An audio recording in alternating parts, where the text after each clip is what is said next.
भुमराणा ते किनगाव मार्गावरील आंदोलनाला यश. प्रशासन आणि ठेकेदार ऍक्शन मोडमध्ये. तिसऱ्याच दिवशी सुरू झालं डांबरीकरणाचं काम. बुलढाणा जिल्हा प्रतिनिधी सूरज देशमुख. लोणार तालुक्यातील भुमराणा ते किनगाव जट्टू दरम्यानच्या अत्यंत महत्त्वाच्या डांबरी रस्त्याच्या दयनीय अवस्थेबाबत भाजपा जिल्हा अध्यक्ष सोशल मीडिया देवानंद सानप यांनी गणपती बाप्पाची आरती म्हणत खड्ड्यांचं पूजन करत आंदोलन केलं होतं.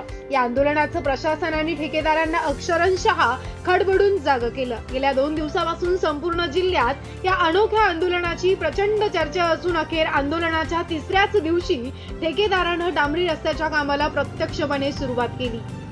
या मार्गावरील खोल खड्ड्यांमुळे नागरिक त्रस्त झाले होते. अनेक वर्षांपासून रस्ता बिघडत असून देखील दुरुस्ती सुरू न झाल्यानं ग्रामस्थांनी गणपती बाप्पाची आरती करत खड्ड्यांचं पूजन करून आंदोलन छेडलं. भाजपा जिल्हा अध्यक्ष देवानंद सानप यांनी स्वतः रस्त्यावर उतरून विभागीय अधिकाऱ्यांना सजग केलं होतं. ज्यांच्या तात्काळ काम सुरू करा अन्यथा पुढील उग्र आंदोलन या इशाऱ्यानंतर अखेर प्रशासन हललं आणि गेल्या 2 दिवसात या आंदोलनाची सोशल मीडियासह संपूर्ण जिल्ह्यामध्ये मोठी चर्चा झाली.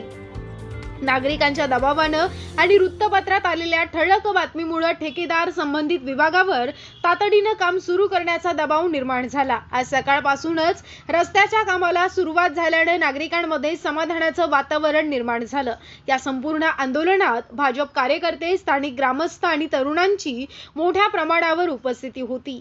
प्रशासन हललं हे सिद्ध झालं. जन आंदोलनाची ताकद पुन्हा एकदा दिसली अशी प्रतिक्रिया ग्रामस्थांकडून व्यक्त होत आहे.